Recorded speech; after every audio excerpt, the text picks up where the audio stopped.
오늘은 미국에서 가장 축제 분위기인 우리 인디펜던스 데이입니다. 독립기념일이죠. 여러분, 독립기념일이 언제인지 아시나요? 7월 4일인데 1776년에 독립선언문에 서명한 날을 기념하는 겁니다. 동부 해안 지역에 우리 미국 역사를 보면 이 동부가 참 중요한 위치잖아요. 유럽에서 동부로 왔지 서부로 오지 않았어요. 동부에 정착해서 그 다음에 이 땅을 정복하느라고 서쪽으로 보냈지, 이 동부가 그래서 이 미국 교회사나 역사를 보면 중요한 위치에 있습니다. 컨스티튜션이 쓰여진 것도 어디죠? 브라들리 러, 필라델피아예요. 그만큼 메이플라워를 타고 매사추세츠 도착해서 그 다음에 플리무스에서 계속 이렇게 그 영토를 넓혀가는 가운데, 이제는 영국 왕과 영국의 의회의 그 부당한 대우에 더 이상 참을 수 없어서 전쟁을 시작하죠. 독립전쟁은 1775년에 시작이 됩니다. 명분은 영국의 통치로부터 자유를 우리가 해야겠다. 우리의 자유를 지키기 위해 아무래도 싸워야겠다. 이렇게 가다간 우리뿐만 아니라 내 후손들까지도 계속 그들의 통치 아래 살아간다는 것은 이건 끔찍한 일이구나. 그래서 그걸 깨닫고 전쟁을 시작합니다. 13개의 식민지 대표들이 서명한 이 독립선언문은 영국으로부터 자유를 쟁취하기 위해 자신들의 목적을 분명하게 천명했으며, 공식 문서에 그때부터 우리가 잘 아는 United States of America라는 그 공식 명칭을 사용하게 됩니다. 우리가 아는 대로 그 전쟁에서 이겼기 때문에 미국이 독립이 되었고, 미국이 이제는 United States of America라는 이름을 가지고 지금까지 이 국가의 위상을 세우고 있습니다. 권력 쟁탈 3000여자라는 책이 있습니다. 이 저자는 조나선이라는 분으로 국제 정치학 교수로서 기원전 1000년부터 현대까지 이 3000년에 걸친 전쟁과 평화의 인류사를 들여다볼 수 있는 책입니다. 여러분이 정치에 관심이 있다면 이 책을 읽으시면 3000년, 인류 역사 3000년 동안 이러한 전쟁과 평화를 위한 싸움이 있었다라는 것을 알게 됩니다. 이 저자는 1776년에 수립된 미국이 여러분 지금까지 전쟁을 벌인 시간을 다 더하면 100년이 넘는다고 합니다. 대단한 거예요. 여러분, 이 미국 역사가 500년밖에 되지 않는데 100년을 싸웠다는 얘기, 전쟁을 했다라는 거예요. 그래서 많은 학자들이 지금이 미국이 강대국이고 군사력도 좋고 그리고 무기가 가장 최첨단의 무기를 가지고 있다. 그것도 전쟁에서 이길 수 있는 중요한 요소지만 더 중요한 요소는 미국은 전쟁의 엑스퍼트라는 거예요. 미국의 군인들은 이미 전쟁을 갔다 온 군인들이 그 어느 나라보다 많다는 이야기예요. 실질적으로 싸워본 사람이 많다는 이야기예요. 그런 의미에서 미국이 여전히 그 힘을 발휘하고 있다라고 평도 내립니다. 그런데 이 저자는 이 지난 3000년 동안 있었던 이 전쟁에 그럼 왜 싸웠느냐라는 것을 한마디로 요약하면 평화를 유지하기 위해서였다라는 거예요. 물론 거기에는 독재자의 욕심과 야망이 있었습니다만, 그러나 그 전쟁에서 이겨야만 자기네 사람들이, 국가가 평화롭게 살 수 있다라는 거예요. 강해야 침략을 해도 침략을 이겨낼 수 있다라는 거예요. 그럼 우리 조국, 우리나라의 여러분 역사를 잘 알지 않습니까? 멀리 가지 않아도 돼요. 조선시대 여러분 얼마나 참 왕이 남한산성에까지 가서 숨어야 하고 그 비참한 일들을 우리는 역사를 통해 압니다. 왜 그랬습니까? 전쟁하면 져요. 져서 그랬어요. 그러니 지니까, 패배하니까 그 나라의 국민들이 정말 비참하게 살 수밖에 없는 그런 일들이 벌어지고 있었던 거 아니겠어요? 나라가, 국가가 강해야 된다고 생각해요. 예. 미국이 이만하니까 미국에 거주하는 저희가 안전하게 평화롭게 사는 거 아니겠어요? 여러분 벌써 20년이 됐어요. 9.11 테러 사건이요. 여러분 뉴욕에 다 살아 계셨잖아요. 그때 무슨 일이었습니까? 미국이 왜 화가 났죠? 이건 전쟁한 것도 아니고 그냥 평범한 사람들을 그렇게 많이 테러로 인해 생명을 앗아간 거에 대한 이건 절대로 용서할 수 없다라는 겁니다. 그래서 전쟁도 있었지만 뭐 그것이 전쟁을 해야 되는 명분으로 저는 그렇게 설명하고 싶지 않습니다. 그것 때문에 찬반이 많았습니다. 소위 라틴어로 이 그렇죠? 프로는 지지한다. CON은 반대한답니다. 나는 전쟁을 지지한다. 전쟁을 반대한다. 그러한 여러 가지 국회에서도 서로 이 대립을 하며 전쟁을 해서는 안 된다. 전쟁 때문에 아무런 죄 없는 그 사람들이 목숨을 잃는 거에 대해서 이거는 안 된다라는 얘기를 합니다. 제가 여러분에게 전쟁을 지지하느냐 반대하느냐 그것을 말씀드리려는 것이 아니고요. 우리는 이러한 전쟁이라는 또는 전쟁의 칸을 뛰어넘는 하나님의 말씀 앞에서 눈에 보이는 전쟁도 그렇지만 눈에 보이지 않는 가운데서 벌어지고 있는 영적 전쟁이 있다는 사실을 여러분이 바라볼 수 있기를 바라는 겁니다. 지금 내 눈에 벌어지는 어떤 육안에 보여지는 전쟁이 아닌 내가 정말 영적으로 어떤 눈을 뜨지 못하는 가운데서 보지 못하고 있는 전쟁이 얼마나 많이 전쟁을 치르고 있다는 것. 그래서 그 영적 전쟁 앞에서 우리는 어떤 삶을 살아야 되는가를 오늘 말씀을 통해 여러분과 나누기를 원합니다. 여러분 엘리야 이야기는 너무나도 잘 아는 이야기예요. 엘리야가 이제 앞으로 지금 이 시대가 그가 살고 있던 시대가 엄청나게 타락하고 엄청나게 우상 숭배가 많고 정말 하나님이 싫어하는 일을 다 하고 있는 그때에 그가 그 영적 전쟁 앞에서 그의 마음을 추스리며 결단을 함으로 시작된 것이 우리가 잘 아는 여러분 결론은 우리가 알잖아요. 갈멜산에서의 이 영적 전쟁을 승리할 수 있었던 그 시점이 뭔가 오늘 엘리야가 하나님 앞에서 어떤 고백을 했느냐에 따라 영적 전쟁에 지고 승리가 이루어져요. 저와 여러분이 살고 있는 이 세상은 보이는 세계와 보이지 않는 세계 둘로 나눌 수 있습니다. 여기서 보이는 것을 흔히 육의 세계라고 말합니다. 보이지 않는 것을 영적 세계라고 우리는 이야기합니다. 근데 하나님께서는 한쪽의 세계만을 만드신 것이 아니라 하나님은 두 개의 독립적인 세계를 창조하셨어요. 보이는 부분과 보이지 않는 부분을 주님께서 하나님이 처음부터 그렇게 만드셨다라는 거죠. 그런데 하나님의 섭리, 하나님의 나라가 이루어지는 것을 반대하는 사단이 악한 세력이 끊임없이 하나님 만드신 에덴 동산부터 시작됩니다.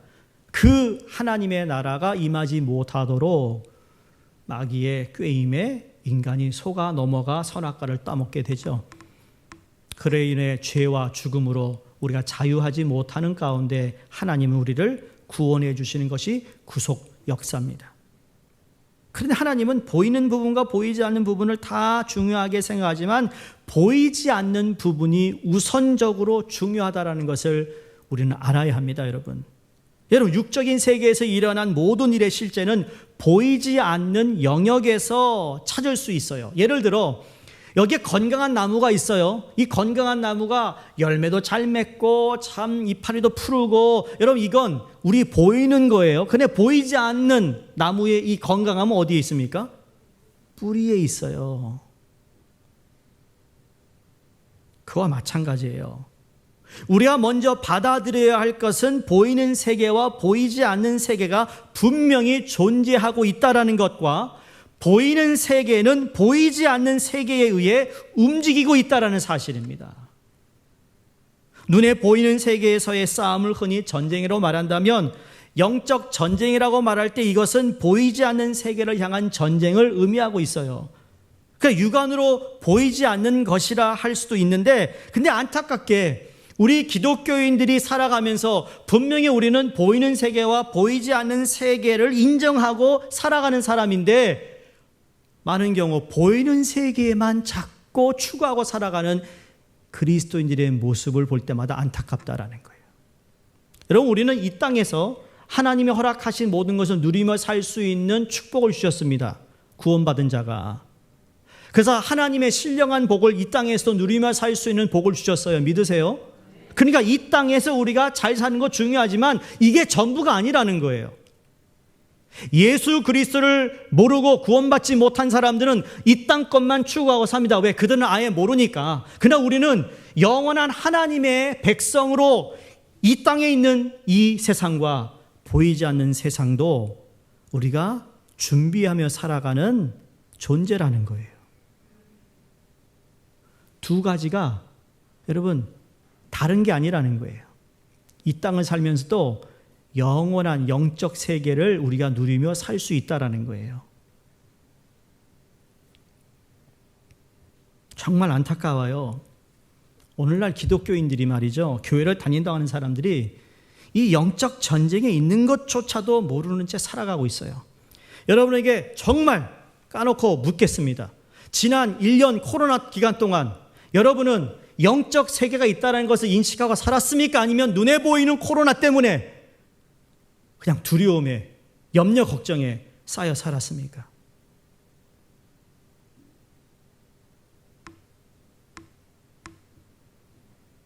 마지막 때가 되면 알곡과 쭉쟁이를 분명하게 구분할 수 있는 때가 온다고 그랬어요. 근데 그게 언제 오느냐? 우리가 어려움과 시기와 정말 핍박과 고난 가운데 누가 알곡이고 누가 쭉쟁이인지를 분별해 나간다는 거예요. 바라기는 여러분 모두가 주님 앞에서 알곡이 되시기를 축원합니다. 그 누구도 수종교회 성도들이 실족되지 않기를 바랍니다. No more excuse예요. 여러분 아세요? 저는 코로나 시작돼서 처음부터 이게 어떻게 될 건가, 왜 염려가 없습니까? 교회를 다니는 목회자가 어떤 것을 대체하고 준비해야 될까 깜깜합니다. 아무도 답이 없습니다. 이곳저곳에서 제가 차세대 사역자를 했고 차세대에 대한 관심을 맡아보니까 차세대의 어떤 그 얘기를 할 때마다 세 가지를 늘 얘기했다니까요. 다른 거 아닙니다. 목회는 그냥 본질인데 그 본질 전제로 한 가지, 첫째로 우리는 소그룹 모임을 더 강화해야 됩니다. 두 번째로 소통을 해야 됩니다. 교인들에게 지금 세계에서 지금 일어나는 여러 가지 이야기를 잘 분별하여 제대로 된 인포메이션을 전해야 될 책임이 있습니다. 세 번째는 뭘까요? 투명함입니다. 투명해야 된다는 거예요. 있는 그대로를 우리가 보여줄 수 있어야 된다는 거죠. 자랑이 아니고, 그런데 그거를 제가 발표하고 나서 컨퍼런스 세미나에, 근데 지금 와서 전문가들이 얘기하는 게 뭔지 아세요? 스몰 그룹이 강화된 교회는 문제가 없다. 소통을 한 교회는 문제가 없다. 투명한 교회는 문제가 없다라는 거예요. 수종교회가 그렇다고 여러분. 제가 알아서 얘기한 게 아니라 그렇게 하나님 마음 주셔서 그렇게 코로나 가운데 가능하면 그걸 하려고 했는데, 여러분 1년 동안 1년 넘도록 우리는 줌으로 목장 모임 계속 했습니다. 할렐루야. 우리 목자 부목장께 너무 감사한 거예요. 어려운 일이에요. 훈련까지 마쳤으니 말이죠. 우리 부교육자도 소통. 그러니까 수요일 날 여러분에게 제가 1년 동안 10분짜리 영상을 보내는 이유가 그거였어요. 소통이에요, 소통. 투명하게. 교회가 지금 어떻게 진행되고 있고, 많은 크리스찬들을 보면 이론적으로 참으로 많이 알고 있어요. 근데 신앙생활에 있어서 뭐 힘들다, 어렵다, 안 된다라는 이 팬데믹 이후에 이 교회의 모습이 어떨까? 더 이상 부흥이 될까? 아니야, 안 될 거야라는 패배주의가 만연하고 있는 이 시기에 저희는 이제 더 이상 이론을 늘어놓을 것이 아니라 이 영적인 패배주의를 극복해야 된다고 믿습니다.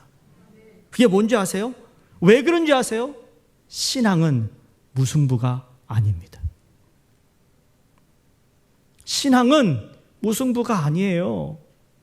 0대0 아무리 경기를 잘해도 0대0은 0대0 비기는 거예요. 1대1도 비기는 거예요. 5대5도 비기는 거예요.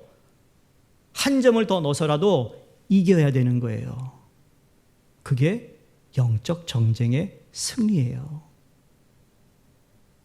그리스도의 보혈의 능력과 하나님의 은혜에 우리의 삶이 접목되어 영적 전쟁에서의 승리를 경험할 수 있기를 주의 이름으로 축원합니다. 전쟁은 이겨야 되는 겁니다. 예수님께서 이 땅에 오셨어요. 늘 지는 것 같았어요. 결국 십자가 달려 죽으셨어요. 마귀 사단은 그 아들 예수 그리스도를 이제는 끝냈다, 죽었다, 무덤에 묻었다 라고 하고 있는 상황에 하나님 어떻게 하죠? 예수님을 다시 살리십니다. 죄와 죽음에서 부활하신 예수님의 승리가 오늘 저와 여러분의 삶을 승리케 하시는 줄로 믿습니다. 그게 능력입니다. 그게 복음입니다. 성경이 기록된 모든 말씀은 평범한 좋은 비유의 교훈의 얘기 같지요? 아닙니다. 그 안엔 대단한 영적 파워의 메시지가 있습니다. 그 영적 메시지를 이제는 영적 전쟁을 치르고 있는 영적 거인들을 우리가 찾아볼 수 있습니다. 그들은 박물관에 놓여있는 밀랍 인형이 아니에요. 오늘날 교회 안에 밀랍된 신앙인들이 얼마나 많은지 몰라요. 신앙은 행하는 거예요. 신앙은 보이는 거예요. 살아있는 건 꿈틀이게 돼 있어요. 죽은 것이 꿈틀이지 않아요. 죽은 것이 가만히 있어요. 가만히 두어도 아무렇지 않다고 가만히 있어요. 왜? 죽었으니까. 근데 살아있으면 그렇지 않아요. 여러분 어린 자녀들 키우는 보세요. 교회 얘들이 살아있으니까 저렇게 돌아다니죠. 그게 생명이에요. 생명. 모세나 다윗이나 바울과 같은 인물들이 여러분 그 사람들이 이야기를 들을 때마다 우리가 읽을 때마다 묵상할 때마다 우리 마음속에 이런 갈증이 있어야 된다고 저는 봅니다. 어떤 거죠? 그렇게 살 수 없는 것 같지만 나도 이렇게 살아갈 수 없을까? 나도 저렇게 좀 멋있게 살아가면 안 될까라는 의의 목마름이 우리에게 있어야 된다는 거죠. 그래야 소금 역할을 하죠. 빛의 역할을 하지 않겠어요? 오늘 엘리야의 이야기는 우리가 너무나도 잘 알고 있는 이야기입니다. 엄청난 스토리를 이 한 시간에 요약한다는 것은 역부족이지만 그러나 그 앞에 놓인 영적 전쟁에서 어떻게 엘리야는 승리할 수 있었는지를 여러분과 딱 두 가지만 나누기 원합니다. 자, 17장 1절을 보십니다. 내 말이 없으면 수년 동안 비도 이슬도 있지 아니하리라 라고 경고합니다. 자, 엘리야는 족보가 없는 선지자입니다. 예를 들어 이사야 선지자는 귀족의 자녀입니다. 그에 비해 엘리야는 아무도 모릅니다. 그 족보가 별로 이렇게 대단한 가문이 아닙니다. 근데 그 엘리야가 호련히 왕 앞에 대면합니다. 왕의 비서들이 깜짝 놀랄 정도로 갑자기 엘리야가 나타났다가 야 이제 비가 안 올 거야. 그리고는 싹 사라져 버렸어요. 이거 무슨 이 중국 무협 영화도 아니고 말이에요. 막 날아다니고 말이고 그런 건지 모르겠지만 어쨌든 갑자기 나타나 갑자기 사라집니다. 엘리야가 어디서 이런 담대함을 가지고 그 당시 왕은 아합 왕은요 엄청나게 악한 왕이에요. 악한 왕의 대명사가 그러면 이 아합 왕인데 그 왕 앞에 설 수 있는 용기를 어떻게 가졌을까? 그제 시대의 상황을 여러분에게 잠깐 설명해 드립니다. 이해를 돕기 위해. 우리가 읽은 16장 29절부터 읽었는데요. 그 시대의 상황은 여러분 하나님이 원하시는 바른 길이 아니었습니다. 온 나라가 빠르게 악과 함께 미끄러지고 있던 시대입니다. 영적인 상황은 위태한 상황이고 우상 숭배가 만연했고 바로 그 내용을 본문에서 설명하는데 32절에 사마리아에 건축한 사전이 있어요. 그게 뭐냐면 바울의 신전입니다. 33절에 보니까 그 옆에 뭐예요? 아세라 목상을 또 만들었습니다. 여기 이 바알신은 남신입니다. 무엇을 상징하는가 하면 남자의 성을 상징하는 신입니다. 자, 그러면 그 옆에 아세라상은 어떤 여신일까요? 네, 성적 여신입니다. 이 두 신을 누가 가져왔어요? 아합의 왕비, 아내인 이방인 여자인 누가요? 이세벨입니다. 31절에 엣바알의 딸 이세벨을 아내로 삼는 결과 때문에 범죄의 절정기에 이를 수 있도록 우상이 만연했습니다. 전 이걸 읽으면서 여자가 무섭구나. 여자가 무서워요.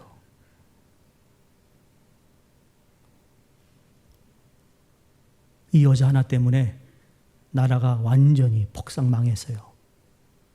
한심한 건 이런 여자와 결혼한 남자죠. 신앙이 없는 여자가 이렇게 무섭다고요?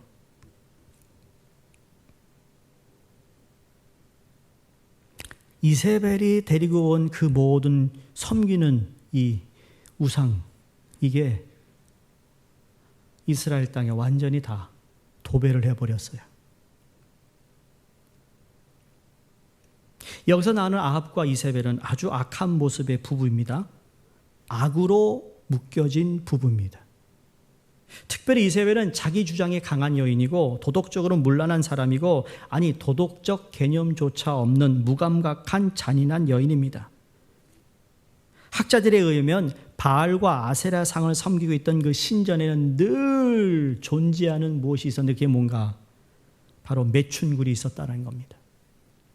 음행을 부끄러 없이 저지르는 것입니다. 백성들로 하여금 타락한 행위를 하는 것을 조금도 이상하게 생각하지 않았습니다. 그래서 이세벨의 이 악행을 요한계시록 2장 20절에 이렇게 경고합니다. 그러나 내게 책망할 일이 있노라. 자칭 선지자라고 하는 여자 이세벨을 내가 용납하였으니. 그리고 이세벨을 용납하였을 때에 그 두 가지의 결과가 나타나는데 두 가지가 뭐냐면 첫 번째 행음을 하게 하고 두 번째 우상 숭배했던 재물을 먹게 했다입니다. 다행이에요. 여러분 여기 계신 우리 여자 성도님들은 예수를 잘 믿으니까 내 배우자가 예수를 잘 믿는 아내라면 이런 복 받은 겁니다. 한번 보세요. 옆에 앉아 있잖아요. 복 받은 거예요. 그분 때문에 여러분이 덤으로 사는 거 아세요? 개인적인 저도 결혼을 잘했어요. 참 나 같은 사람 참 다 참고 인내해주고 고마워요. 내가 나이 들어가면서 너무 고마워. 예?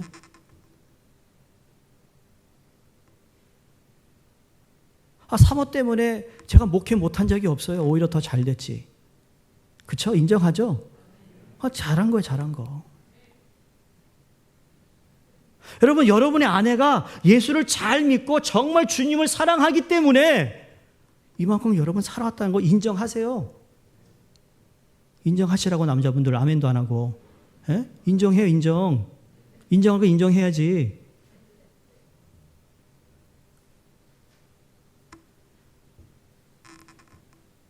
요새 보니까 다 듣는 얘기가 왜 주도권을 누가 가지고 있더라 집에.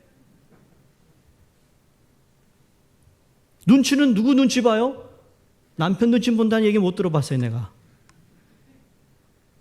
우리끼리 얘기니까 말이죠.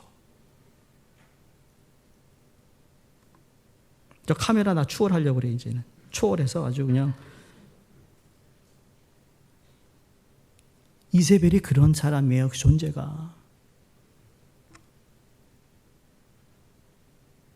그러니까 이 본문 배경이 바로 이 두 가지 심각한 문제를 가지고 있는데요. 여러분 이 두 가지 심각한 문제가 오늘날도 고스란히 이 시대를 장악하고 있다라는 거예요. 이제 저희가 7월 달이 들어왔지만 여러분 6월 달, 미국이 6월 달이 무슨 먼스였죠? 항상 그 달마다 무슨 달이라고 하잖아요. 예? African American Month가 있고 6월달은 무슨 month였어요? 동성연애자들의 month였어요. 그래서 여러분이 무지개의 색깔을 많이 보셨을 거예요. 어디를 가나 무지개. 이제는 TV에도 대놓고 무지개, 대놓고 커머셜들이 동성연애들에 대한 처벌이 그대로 나옵니다. 합법적으로 다 통과됐어요.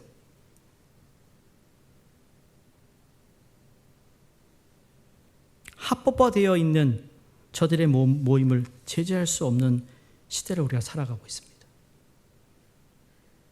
그들 앞에서 교회가 아무것도 못합니다. 힘을 잃었습니다. 왜? 잘못만 했다가 불법으로 잡혀가니까. 그거 아세요? 이 시간에도 그들은 또 다음 단계를 합법화하려고 준비하고 있어요. 결국은 그 동성연애를 제일 인정하지 않는 복음적 교회를 타격으로 삼을 거라는 거예요. 그건 분명합니다. 그건 시간 문제입니다. 그러니 보이는 것, 보이지 않는 세상에서 이것들을 지금 만들어가고 있다는 거죠. 엘리야 때가 바로 이보다 더하면 더했지 덜하지 않았다고 봅니다. 왜 이런 일이 그러면 생겼는가? 잘 들으셔야 합니다. 하나님의 말씀이 살아있고 하나님의 말씀이 당당했을 때는 말씀의 기준이 있었어요. 그 기준에 의하여 모든 질서가 잡혔어요. 그런데 그 하나님의 말씀이 다른 것으로 그 역할이 바뀔 때 혼동과 혼잡함이 생기는 겁니다. 그러니까 말씀의 기준을 역할을 없애버리고 대신 이세벨의 역할과 악한 아합 왕의 통치로 인하여 이스라엘 백성들의 모든 삶이 무너지고 처절하게 실패할 수밖에 없었던 이유입니다. 그 이유는 하나님의 말씀의 기준이 사라져 버렸기 때문에 이게 영적 전쟁인 것입니다. 여러분은 우리 모두는 지난 한 주간도 영적 전쟁을 치르는데 치른 줄도 모르고 여러분은 여기 앉아 계신 거예요. 그렇게 살아가도 괜찮다고 생각한 거죠. 절대 그렇지 않습니다.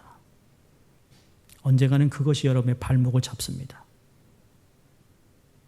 오늘 이러한 상황에서 말씀을 통해 두 가지 중요한 메시지를 여러분과 나누고 싶습니다. 우선 영적 대결에서 살아남는 비결인데 17장 1절을 다시 봅니다. 내가 섬기는 이스라엘의 하나님 여호와께서 살아계심을 두고 맹세하노니 라고 엘리야가 고백하며 무슨 말인가 하면 내가 믿는 하나님은 죽은 하나님이 아니다. 내가 믿는 하나님은 살아계신 하나님이라고 고백합니다. 여러분 이때부터 엘리야에게 그 시대가 혼동과 혼잡한 시기였는데 이 결단을 하고 하나님이 살아계심을 고백하는 순간 하나씩 하나님의 섭리와 하나님이 계획하셨던 그 일들이 다시 제자리로 되찾는 일이 시작됩니다. 결단이 중요한 거예요, 여러분. 어제도 어느 집사님이 잠깐 교회에 오셨는데 주일날 일을 해야만 하는 어떤 그런 상황인데 결단했대요. 기도하고 주일을 찾아가서 나 주일은 더 이상 일 못한다. 그런데 그 주인이 허락을 하더래요. 그래서 주일날 예배 드릴 수 있다는 그 마음을 들으면서 그래 결단이에요, 결단. 다니엘이 결단했어요. 열흘 동안 물과 야채 먹기다 결단했어요. 결단하는 마음이 중요한 거예요. 결단했어요. 그럼 영적 대결에 살아남을 수 있는 첫 번째 중요한 비결은 하나님이 살아계신 실제에 대한 확신을 갖는 것이에요, 여러분. 여러분 영적 전쟁 그러면 뭐 대단하게 무슨 내가 뭐 성령을 받고 방언 기도하고 뭐 이래야 된다고 영적 전쟁 전혀 그렇지 않아요. 출발은 하나님의 살아계신 임재에 대한 확신을 갖는 거예요. 아무리 어려워도 하나님은 살아계시다. 아무리 힘들어도 하나님은 나와 함께 하신다. 그 하나님의 함께 하심을 내가 체험하고 동행하고 그 하나님과 교제할 수 있다. 이것을 믿고 사는 사람, 삶의 수렁에 빠져도 하나님은 나를 건지시는 분임을 믿을 때 이걸 고백하는 거죠. 영어에 세 가지 단어가 있어요. 중요한. God is living God. 하나님 살아계신 하나님. 하나님은 presence of God. 하나님은 임재 하나님. 나와 함께 하시는 거잖아. 지금 계시는 거예요. 그 다음에 경험하는 하나님. experience of God. 하나님을 경험하는 거예요. 하나님의 살아계심을 믿고 하나님 나와 함께함을 믿을 때 자연적으로 하나님을 경험하는 삶이 되는 거예요. 눈 비비고 찾아다니는 게 아니라 거기부터 시작된다고요, 여러분. 오늘 이 사실에 저와 여러분들에게 이론이 아니라 실제로 내 삶 속에 적용될 수 있다면 우리는 영적 전쟁에서 승리할 수 있다는 것을 말씀드리고 싶어요. 지금 아합과 이세벨 그리고 우상숭배와 행음을 추종하는 무리들은 성공적으로 백성들을 우상숭배의 길로 이끌었고 그리고 그렇게 생각하고 축배를 들고 있었습니다. 하나님 예배하는 것을 교묘하게 없애버리고 예배를 매장시켰고 안심시켰습니다. 오늘날 그렇지 않았습니까? 코로나가 바로 야 그래 이렇게 예배 드릴 수 있구나, 아이고 이렇게 편한 예배가 있었구나라는 생각을 하지 않았습니까, 여러분? 이래도 예배네. 교묘하게 합리화시켰어요. 교묘하게 우리를 속였어요. 아십니까? 근데 그들이 중대한 한 가지 실수한 게 있습니다. 제가 이것을 참 묵상하면서 얼마나 하나님이 쏟아지는 평강이 있는지 너무 기쁜지 몰라요. 그 중에 이러한 상황 가운데 다 그들은 빼앗아 갔어요. 다 가져갔어. 그런데 하나님이 살아계심을 확증하는 한 사람이 있었다는 걸 몰랐어요. 하나님은 지금도 살아계시다라는 것을 고백하는 사람이 한 명 있었다는 걸 몰랐다니까요. 근데 그 한 사람 때문에 하나님이 다시 이스라엘의 회복의 바람을 허락하세요.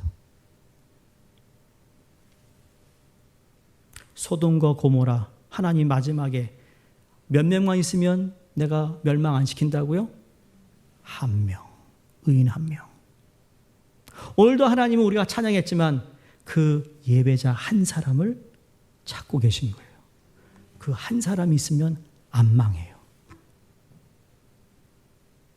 그 한 사람 때문에 안 망해요. 그 한 사람 때문에 하나님이 회복을 주세요. 저는 그 한 사람이 여러분 되시기를 바라는 겁니다. 네?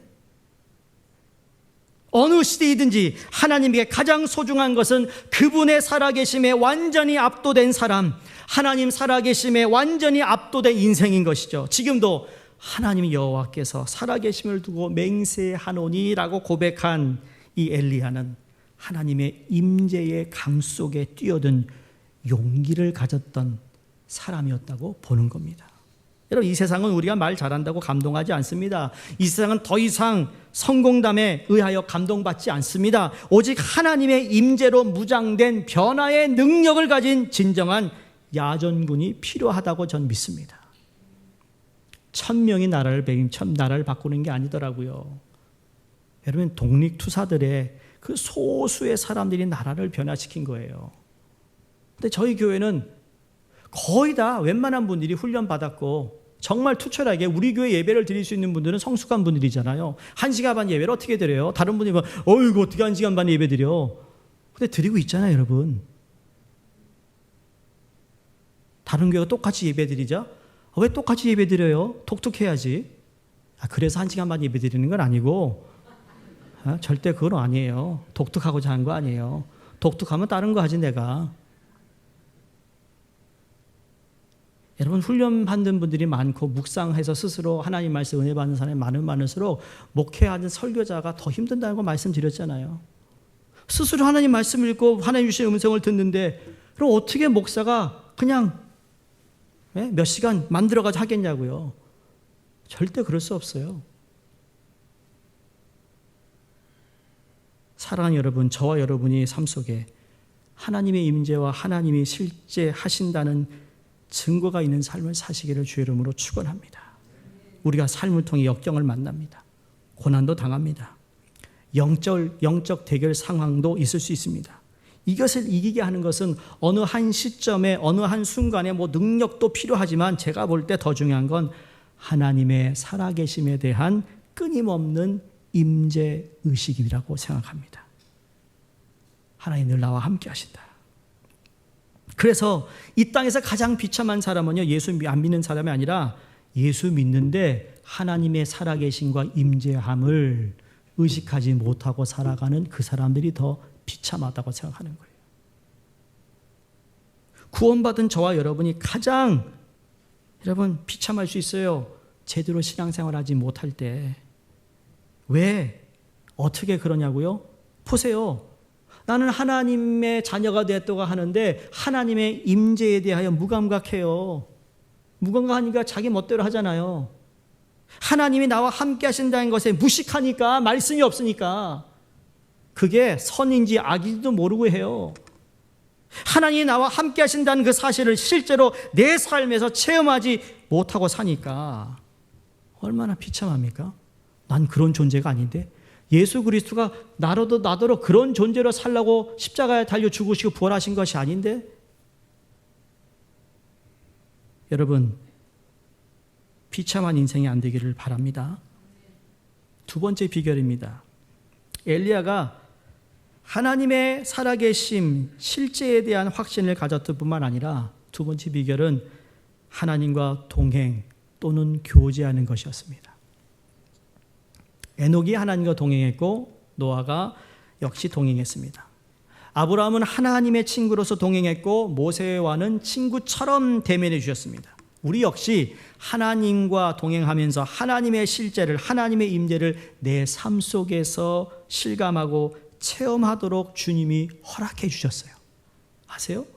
하나님 그걸 우리에게 오픈해 놓으셨다고요.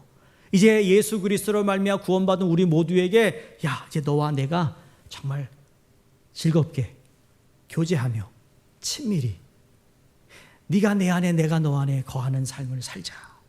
뭐 옛날에 그런 드라마 있었다며요. 너 안에 내가 있어. 난 그 드라마 안 봤는데 그게 얼마나 유행이었어. 네 안에 내가 있어. 내가 속으로, 이야, 저것도 어디 기독교 사상어에서 읽었나. 주님이 할 말을 제가 하네. 에? 안 그렇습니까? 내 안에 누가 있어요? 주님이 계세요. 그 아주 얄팍한 그런 말장난으로 말이에요. 사람 마음, 감정을 하는데 그거 믿지 말아요. 믿어요, 여러분 그걸? 네 안에 내가 있어.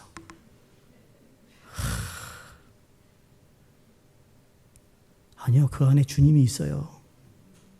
그건 믿을만 해요.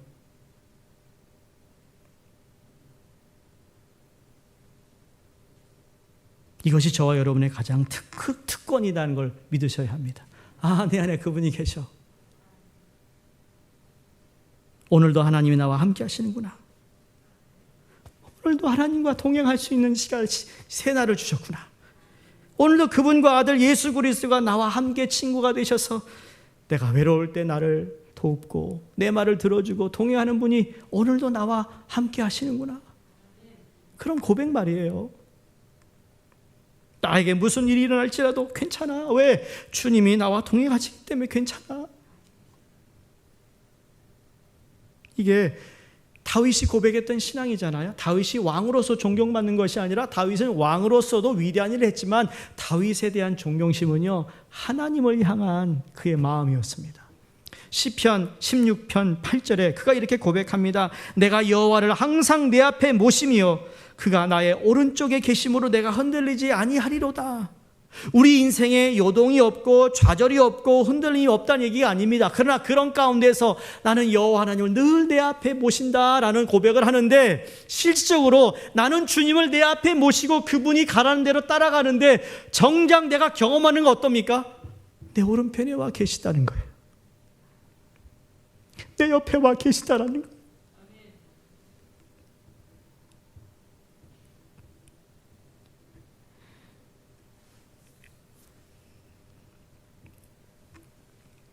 의식적으로 하나님을 그렇게 생각했다라는 거죠. 여러분, 그러기 위해서는 이것에 대한 반응이 있어야 합니다. 단호하게 결단해야 합니다. 무슨 결단일까? 우리 모두는 하나님의 임재를 의식하며 살기로 단호하게 결심하는 겁니다. 내 앞에 여호와를 모시며 라는 것은 바로 결단의 태도입니다. 지금 요동치고 좌절감이 있고 흔들림이 있어도 하나님, 나는 내 의식은, 내 생각은, 내 마음은 항상 주님을 앞에 모십니다. 사과나무 밑에서 사과가 떨어질 때까지 입만 벌리고 있으면 되는 것이 아니라 하나님의 임재, 하나님의 실제, 하나님의 살아계심을 맹세하면서 우리 마음속에 결단이 일어나야 합니다. 영국 교회 지도자며 신학자였던 잔 오원이라는 분이 있습니다. 하나님과의 교제에 좋은 본을 보여준 분이라고 생각하는데 1674년도 그가 참 큰 병을 앓고 있었어요. 그 가운데 자기의 친한 친구에게 이런 편지의 내용을 보냈는데 그 내용 중에 이런 부분이 있습니다. 하나님은 우리에게 가장 가까운 친구요, 죽음 이후에도 유일한 친구이시다. 나는 다른 일에는 실증을 내더라도 하나님과 대화하고 교제하는 일에는 실증 내지 않게 해달라고 진심으로 하나님께 기도하고 있다. 어떤 기도입니까? 의도적으로 주님을 계속 내 앞에 두려고 하는 이 잔 오원의 고백을 우리가 느낄 수 있지 않습니까? 주님과의 교제, 주님과의 프렌십은 특별한 일이 없어도 우리가 의도하면서 자주 만날 때에 유지할 수 있는 것입니다. 그게 믿음의 선배들이, 거인들이 가지고 있었던 공통점입니다. 여러분도 몇 번 이야기 드렸던 브라더 로렌스라는 사람에 대해서 말씀드린 적이 있습니다.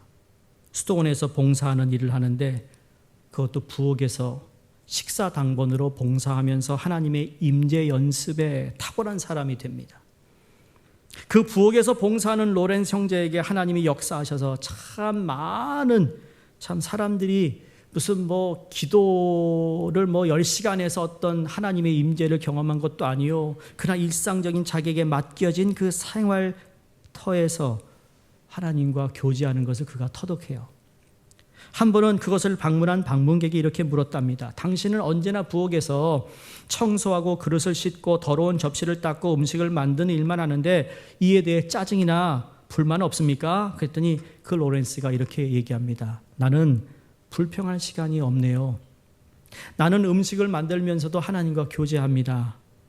음식을 만들면서도 기도로 교제합니다. 아니, 음식을 만드는데 어떻게 하나님과 교제합니까? 라고 물었더니 그가 이렇게 얘기해요. 주여, 이 음식을 먹는 자들에게 하나님의 평강의 평강으로 채워주소서라는 기도를 하며 나는 주님을 의식하며 이 음식을 만들고 있습니다.